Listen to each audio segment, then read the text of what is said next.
todos los lunes, primero empiezo con agradecer la oportunidad, agradecer que estamos vivos en este país y en este sistema. Ya eso es bastante. Realmente un día muy especial, como decía usted, el Día de las Madres, pero más que el tema tradicional de felicitar a las mamás, etcétera, etcétera, a mí me toca hablar del tema político, porque realmente nunca nos ponemos a pensar cómo las madres han tenido que hacer el doble papel de no abandonar el trabajo en el hogar y tener que salir todos los días a ganarse el sustento para poder contribuir en el hogar. Pero no tienen idea la cantidad de madres solteras que hay en este país. Ese es un número impresionante, cifras que están constantemente creciendo, lamentablemente, de madres solteras. También un tema que no podemos dejar de mencionar es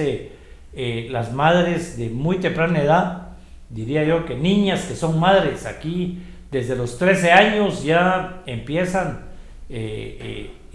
Primero hay un tema de abuso sexual que normalmente sale en los hogares, pero la cantidad de madres solteras ha aumentado increíblemente, pero la cantidad de madres solteras jóvenes abandonadas sigue en aumento. Seguimos teniéndole miedo a todo el tema de la educación, salud sexual y reproductiva, y lo hemos mezclado con el tema religioso que no tiene nada que ver. Informar, como bien lo mencionaba usted hace un momento, es vital que la población esté informada en todos los temas. La información sobre bases y datos reales es sumamente importante. Así que a todas las madres que les ha tocado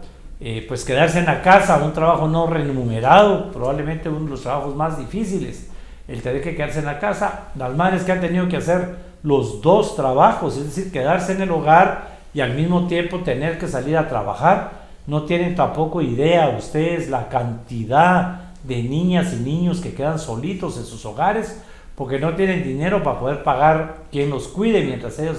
salen a trabajar. Seguimos sin energía eléctrica, toda la cantidad de incendios que se cubren desde los cuerpos de bomberos por casas que paran incendiándose por una veladora, por un leño, por este tema en plena ciudad capital, no digamos en el interior del país, seguimos teniendo ese problema. El tema de la mujer sigue siendo uno de los problemas más graves, la violencia contra la mujer, el abuso, etcétera, etcétera. Pero el presidente de la República, en vez de estar aquí, con todo respeto,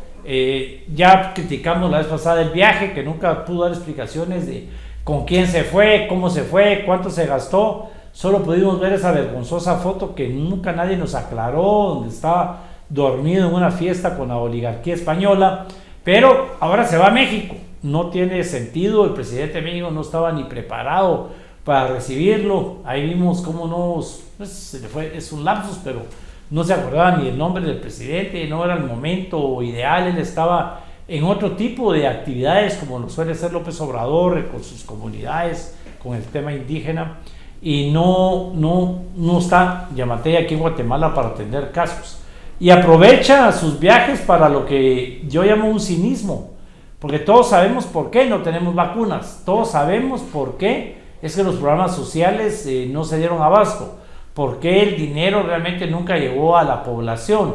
todos sabemos por qué tanto estado de calamidad, tanto estado de prevención, etcétera, etcétera, y ahora él viene con un discurso diciendo que somos ejemplo de país de cómo hemos atendido la pandemia y que por eso no nos venden la vacuna porque no somos prioritarios, además de habernos tratado de ridículos, ya nos trató de borrachos la vez pasada. Es decir, es un presidente que realmente no respeta a la población, no conoce realmente el Estado, no conoce realmente al país, y esto provoca que se dedique y se dirija a la población con ese desprecio que constantemente lo hace. A veces pareciera que no es él, que fuera otra persona, le aparece con la cara desfigurada, cansada, como que fuera una persona totalmente ajena a cuando prepara sus discursos de campaña. Es una situación muy delicada porque el país no está en crisis por el tema del COVID, el país está en crisis por la corrupción, el país está en crisis por los malos manejos de la clase política, pero sobre todo por la impunidad que sigue habiendo en este país donde la gente hace lo que quiere. No podemos dejar pasar en este análisis en la parte política lo que sucedió en el Congreso de la República, en donde por querer ayudar a los alcaldes y por querer contribuir con las municipalidades que tienen problemas para hacer sus compras inmediatas, otra vez pasan una ley sin el análisis técnico, sin los temas técnicos, y tocan la ley de compras y contrataciones. Ahora se llama solo ley de contrataciones, para permitir que las municipalidades se conviertan en lo que hemos querido evitar que se conviertan. ¿Por qué? Yo quiero recordarles que en la Constitución,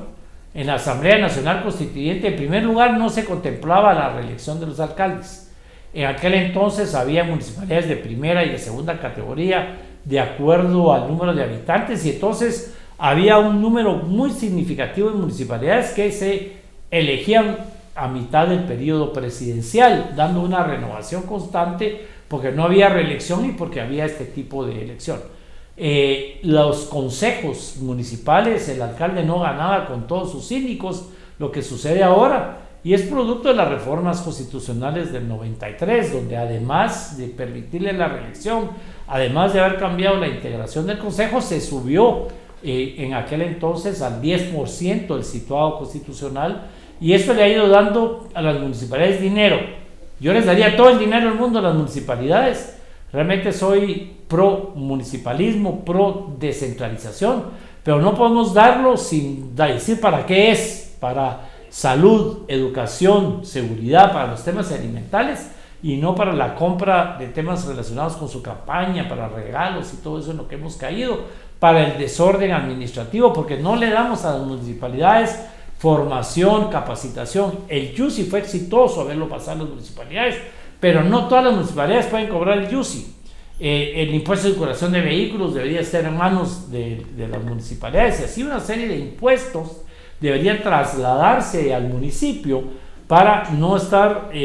repartiendo el presupuesto general de la nación y para provocar descentralización. Pero no podemos hacerlo si al mismo tiempo les dejamos demasiada libertad en cómo gastarse los fondos, y las municipalidades se suman a esta ola, a esta tendencia terrible de la corrupción y de los malos manejos y de las malas compras. Vimos entonces algo también que molesta: las reformas constitucionales del 93 crearon un receso parlamentario. No existía ese receso parlamentario, y ahora el Congreso se queda a la mitad sin nada que hacer, porque las comisiones de trabajo, por muchas iniciativas de ley que tengan, por muchos dictámenes que ellos puedan sacar de manera favorable, no pueden realmente apoyar leyes. Cada vez que aprueban una ley están incumpliendo con el mandato de la Corte de Constitucionalidad, porque lo primero que el Congreso de la República tiene que hacer es elegir las Cortes. Ellos están en la libertad de decidir si van a usar la lista entera, si van a depurar la lista, si van a entrar a escoger nombres de acuerdo a las denuncias del Ministerio Público o no. Pero que no pueden hacer es seguir entrampando la elección, porque ya se va a ir pasando el tiempo. Una vez alguien me dijo: vamos a llegar al mes de junio, julio, y vas a ver, porque firmaron contratos para esas fechas. Bueno, y así va a ser. Ya se fue abril, estamos en el mes de mayo, entramos al receso parlamentario, se va a junio, y seguro que vamos a ir eligiendo cortes, van a ir eligiendo cortes después. Si es que no, con la nueva integración de la Corte, ellos van a esperar a que la Corte cambie este mandato de sacar de los listados a quienes están acusados en este juicio que se tiene contra el actual rector de la universidad y el dos veces ex rector Murphy y el rector Galvez. Estos son temas sumamente importantes, porque es un tema que la población tampoco conoce. Desde que el rector fue detenido para investigarlo de manera preventiva, de acuerdo a la ley de la universidad, tiene que tomar posesión el rector, el decano más antiguo.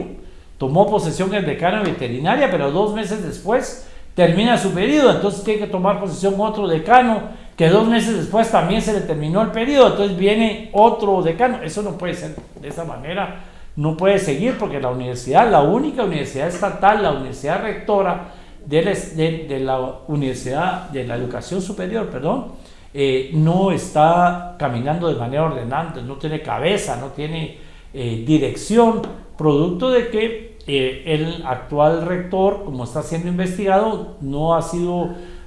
motivo de una renuncia, que sería en todo caso lo más correcto, pero él tendrá la esperanza de salir libre e inocente y regresar al cargo. Pero mientras el rector no renuncie, la universidad va a seguir en estos problemas, además de que yo creo que de alguna manera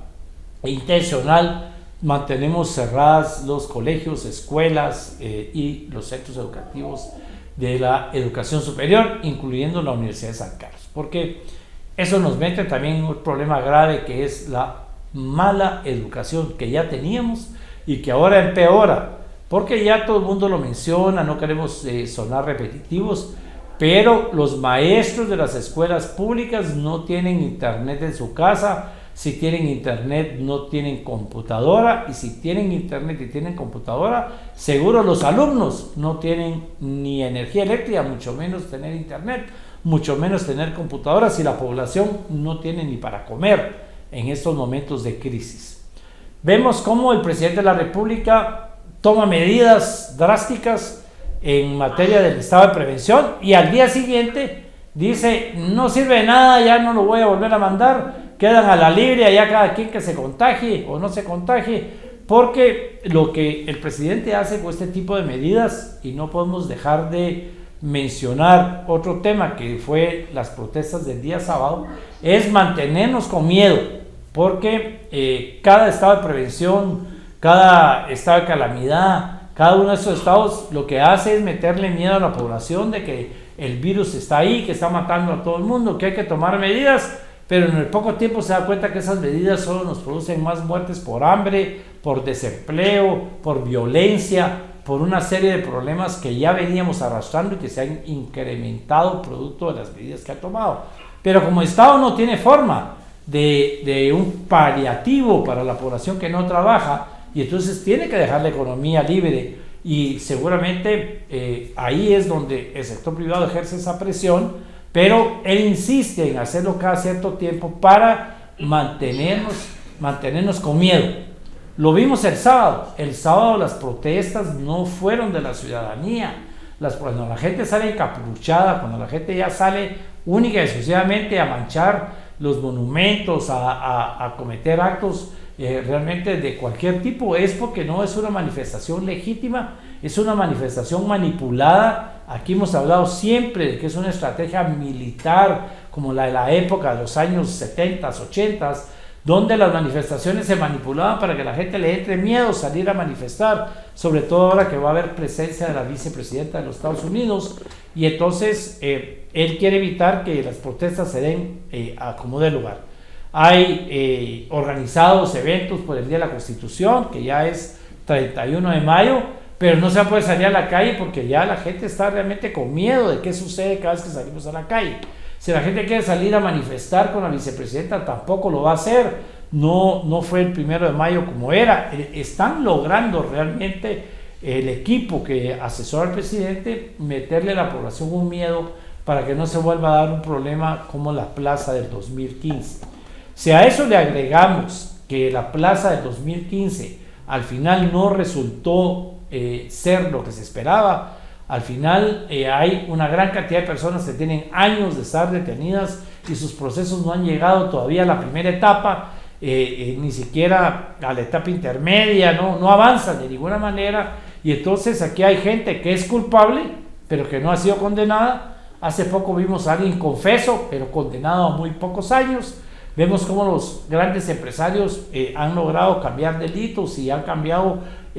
sus sentencias por multas y por pequeños temas, mientras hay gente que es inocente y que no debería estar ahí, pero como los procesos se han vuelto más largos que lo de costumbre, y como además se trata de mantener a las personas ahí como una especie de trofeo, entonces no vemos ni que los culpables tengan una sentencia como debe de ser, ni que los inocentes vayan a su casa como debe de ser. Y entonces la administración de justicia sigue siendo uno de nuestros problemas más graves en este país. El Ministerio Público anunció y ha hecho público que por fin hay oficinas del Ministerio Público en todos los municipios. Esto es un gran avance, pero la población es una población que no está acostumbrada a denunciar, sobre todo actos de corrupción. Yo me atrevo a hacer un llamado a la población cuando ve un acto de corrupción, cuando ve que un alcalde, un diputado, un gobernador está robando algo, no puede ser que sigamos en esa política de ese puente vale 1 millón, ese gobernador lo construyó en 2, pero como al fin me lo hizo, yo contento y celebro que al fin tenemos puente. Eso no puede ser. La gente que se lleva el dinero de la población para lo que no es, como nos pasó, vuelvo a repetir, con todos los programas sociales producto del COVID, como nos sigue pasando con todos los programas sociales en los ministerios, especialmente seguimos viendo problemas de ministerios que no están funcionando, en el Ministerio de Desarrollo, sobre todo, con todo respeto para Raúl, pero es un ministerio que sigue siendo una mala idea. Quienes creamos ese Ministerio de Desarrollo lo hicimos con la intención de controlar los programas sociales que había puesto doña Sandra Torres, y sin embargo para lo que sirvió fue para centralizar en un solo lugar todo el tema de la corrupción, toda la compra de alimentos, toda la compra de útiles, todo lo que el Ministerio de Desarrollo se dedica a regalar, porque no se dedica a promover desarrollo. Aquí tenemos que promover la pequeña, mediana empresa. Hay que darle al ser humano, al guatemalteco, a la guatemalteca, los recursos económicos y las capacidades para que trabajen, para que pongan sus puestos de trabajo, para que puedan vender sus productos, y no estamos haciendo eso, ni una cosa ni la otra. Ni estamos en un sistema asistencialista porque todos se lo roban, ni estamos en un sistema que promueva la micro, pequeña y mediana empresa, porque no ha sido esa la intención, ¿verdad? Aquí hubo mucha felicidad cuando el Congreso aprobó la ley para facilitar la apertura de empresas. Lo que no se dice es que el ciudadano común y corriente no tiene dinero para abrir sus empresas. Tiene sus productos en el campo y los tiene que seguir dando a un intermediario. Tiene sus productos artesanales, productos de la maquila, como sucede en San Francisco del Alto, por ejemplo, y tienen que seguir cayendo en manos de los intermediarios, que son los que tienen la capacidad de abrir empresas nada más. No promovemos el empresariado, no promovemos ese dinamismo de trabajo, esa fuerza de trabajo que abundaría en Guatemala en materia tanto de agricultura, de turismo, como de productos realmente no tradicionales, como nos hemos llamado, y hemos cometido el error de haber dejado de sembrar lo que comemos. Aquí es más caro producir un quintal de maíz que lo que vale en el mercado, y entonces hay que exportar maíz de México. Lo mismo está sucediendo con el frijol, lo mismo está sucediendo con la carne, para que se sigan promoviendo los grandes negocios, los grandes monopolios, y evitar que la pequeña agricultura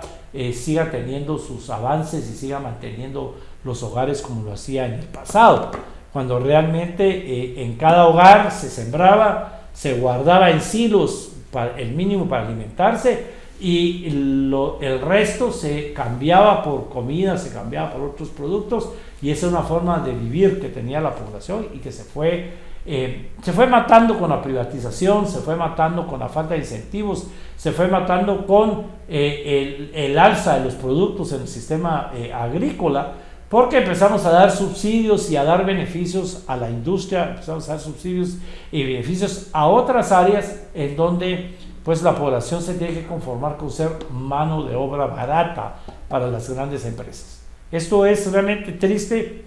A mí pues no me gusta hacer un análisis tan veloz, pero son demasiados los temas que han sucedido cada semana, y ahora lo vemos en la parte económica. Todo lo político repercute en lo económico. ¿Qué vemos en lo económico? La gente sigue en los semáforos pidiendo dinero, la gente está en las carreteras tapando los hoyos que el Ministerio de Comunicaciones no puede atender y pidiendo dinero a cambio de estar tapando ellos los hoyos con tierra. La gente sigue sin empleo, cada día se despiden más personas porque no hay una política real en este país. O sea, ni motivamos un Estado que promueva el asistencialismo, un Estado, digamos, tipo socialdemócrata, y que promueva el asistencialismo con los fondos del Estado, ni tampoco un Estado que promueva que exista más sector privado, que cada vez haya más personas empresarias, lo que nosotros llamamos emprendedores, porque tampoco hay una política de este tipo. Sigue siendo caro los productos necesarios para producir, como la energía eléctrica, el tema celular, seguimos sin agua en una enorme, en pleno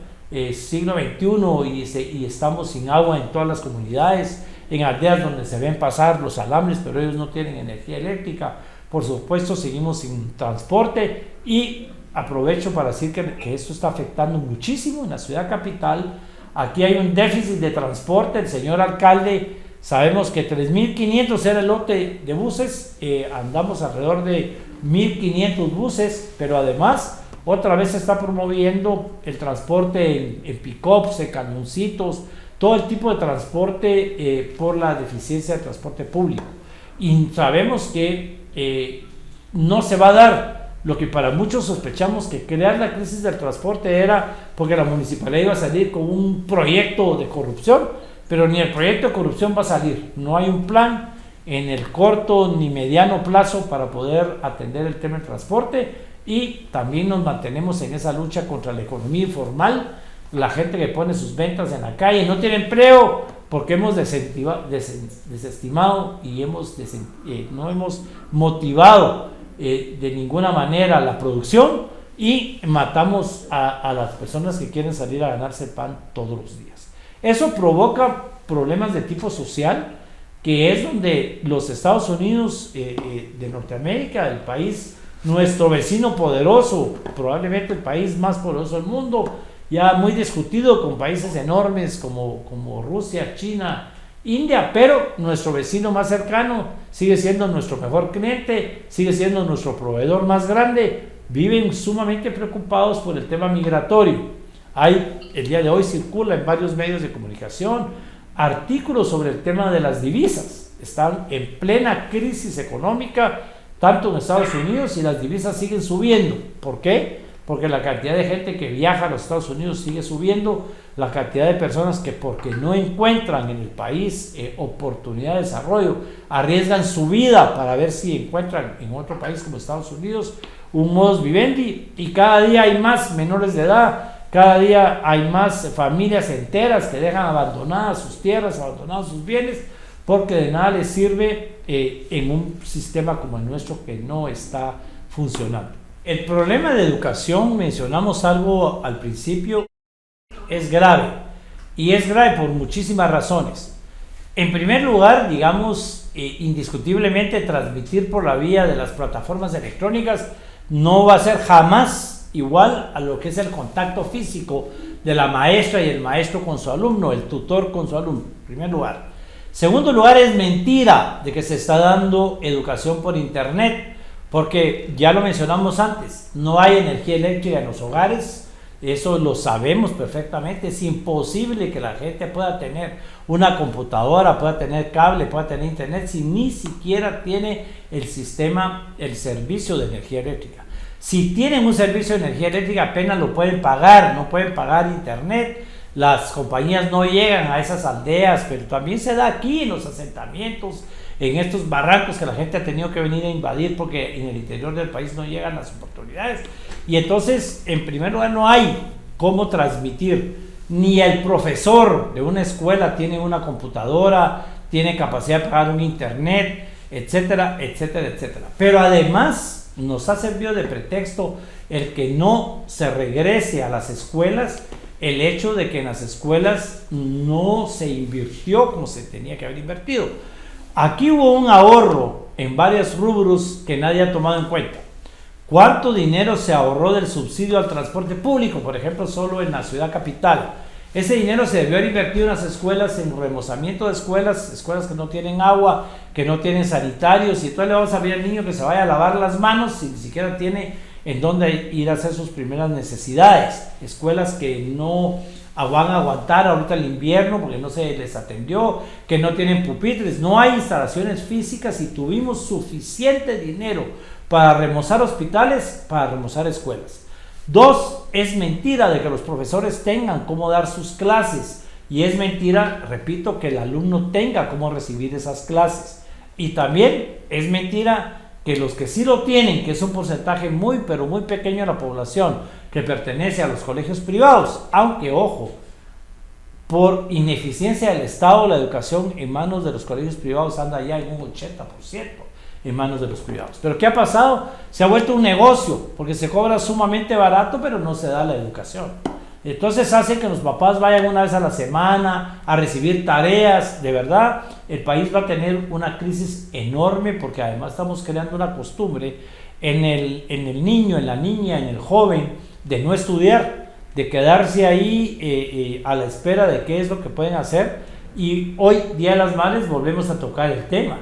¿Cuántas madres, porque seguimos llenos de padres irresponsables, les ha tocado jugar triple papel ahora? Salir a trabajar a sus casas, salir a mantenerse como que fueran empleadas domésticas, pero además servir de maestras a sus hijos. Este es un problema que nadie es culpable más que el Estado, que no invirtió en remozamiento de las escuelas, que no invirtió en energía eléctrica, en el tema de internet, y que no toma la decisión de que regresemos a estudiar físicamente como en cualquier país del mundo por temor. Y aquí voy a ser duro en lo que voy a decir, pero